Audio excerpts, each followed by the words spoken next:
Now, before we continue on our slide, I just wanted to give you guys some tips. Um, you're going to be doing some projects using these skills later on, and even when you're doing this, you're probably thinking to yourself, oh, I can do this. I mean, this is pretty easy. You just insert slides and you insert pictures and bullet points. And this is one of the easier programs that I've noticed my students using.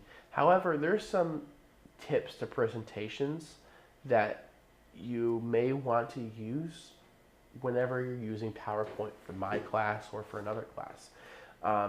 When you're creating your presentation, you want to keep it simple.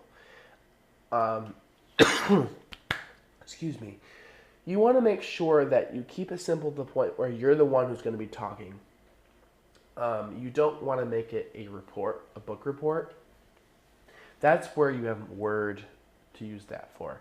This is a presentation, so you're only going to be limiting your bullet points in your text because you're the one that's going to be talking. People are going to listen to you while you're talking. They're not going to be reading your PowerPoint.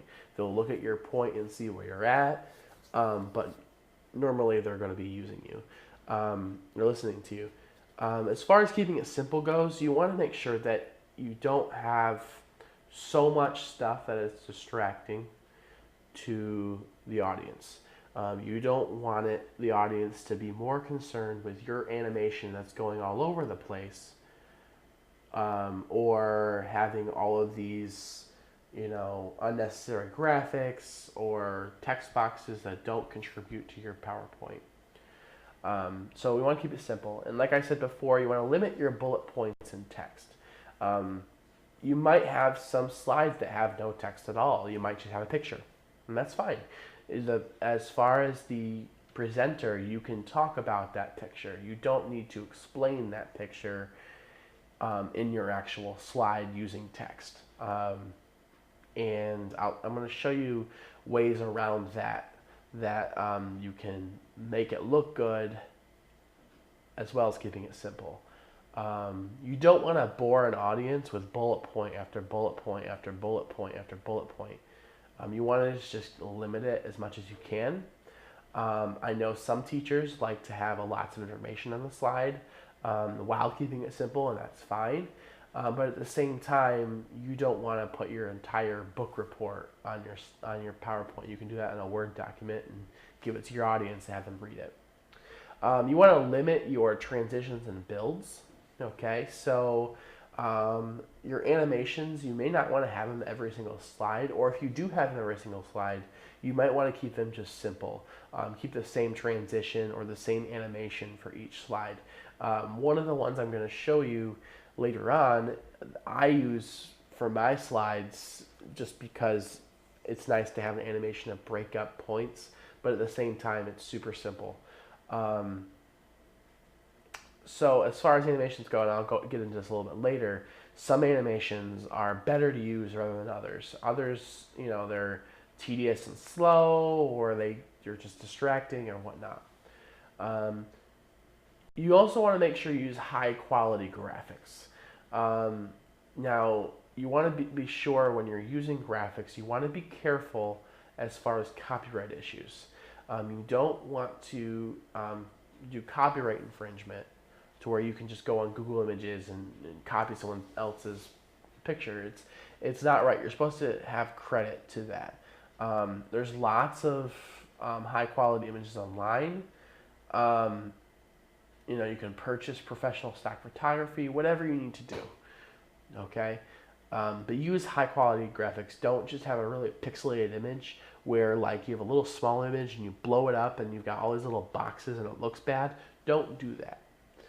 You want to make sure that you have a visual theme, but avoid using PowerPoint templates. Now, I disagree with PowerPoint, with avoid using PowerPoint templates because I do use them, but you can also make your own. What they mean by avoiding PowerPoint templates is they don't want you to use a cookie cutter presentation to where you just insert the text and that's it. You want to have it to be yours. When you're doing your project, you may not want to use a template. You may want to create your own template. So your audience probably have already seen the designs they have available. So it actually looks cooler if you have your own design. One of my students, when they were presenting their iSTEM senior capstone, he was doing his presentation on cybersecurity and the importance of cybersecurity education in high schools. And one of the things right off the bat is he didn't use a template that he just found as a pre-generated one like Berlin. He went online and he found one that was specifically designated to computers. Or if you're into design, you can create your own and save your own template. So that's just another point. Using appropriate charts. So you're going to be learning how to create charts. You want to make sure that you use the chart for the same information you're presenting. So like for a pie chart, it's meant to show percentages. Okay, so you survey somebody and they say, do you like Pepsi, Coke, or water? Okay, or Pepsi, Coke, or no soda. And you can pretty much show the results of that survey on a pie chart. A vertical bar chart is used to show changes in quantity over time. And you want to limit the bars to 4 to 8. Horizontal bar charts are also used to compare quantities. And line charts are used to demonstrate trends. So a trend could be the increase of sales over a particular amount of time. You can also use tables for side-by-side comparisons, whatever you need to do. You also want to make sure you use color well. There's a whole emotional component to color. The right color can help persuade and motivate. It can increase interest. You also don't want to have clashing colors. Like, so for example, you don't want to have a green background and then have a red text. It just looks bad.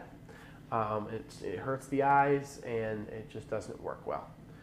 Sometimes it's nice if you have maybe like a dark background with white text. And that works usually if you present in a dark room.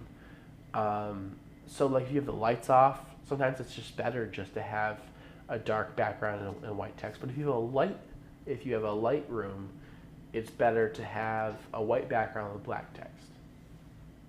So you also want to choose your fonts well.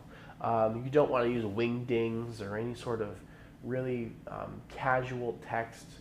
You want to keep it pretty formal. Times New Roman, Arial Black, Arial, those are good.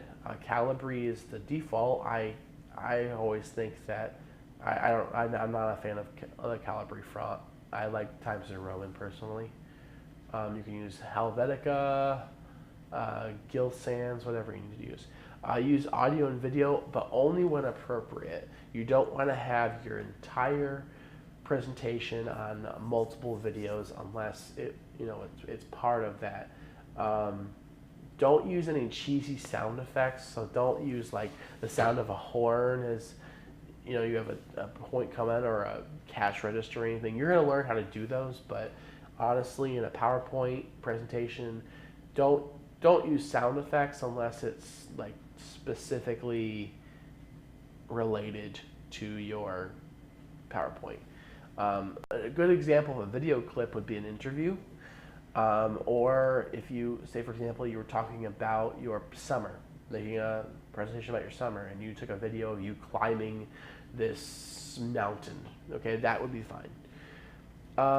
And you also want to spend time in the slide sorter. So you want to make sure before you finish your PowerPoint, you want to make sure that you organize that PowerPoint in a way that makes sense. I don't normally personally use a slide sorter as much because I use the slide preview slides. So for example, in our thing, I usually just rearrange using this way. That's just my personal preference. When I show you how to use slide sorter, you can do that as well to organize the slides however you want to organize them in. But those are just some slide tips. So another thing that I was going to add on here that I think it comes to limited bullet points and text is when you're putting bullet points and text into your presentation, you want to make sure that you're not just putting straight in sentences or paragraphs. You want to break it up. You can kind of see, I don't know if I can pull this up, you can kind of see in this area that it's got state the desired goal, state the desired objective. Keeping everything in statements that small is better because you can elaborate them using words. Try not to use something like this where it's literally like a paragraph here, because then the audience has to read it and they're tuning you out when they're reading. They're not listening to you while you're reading. So you can change this as least amount of text as possible if you're presenting, but you also want to have text as there as well.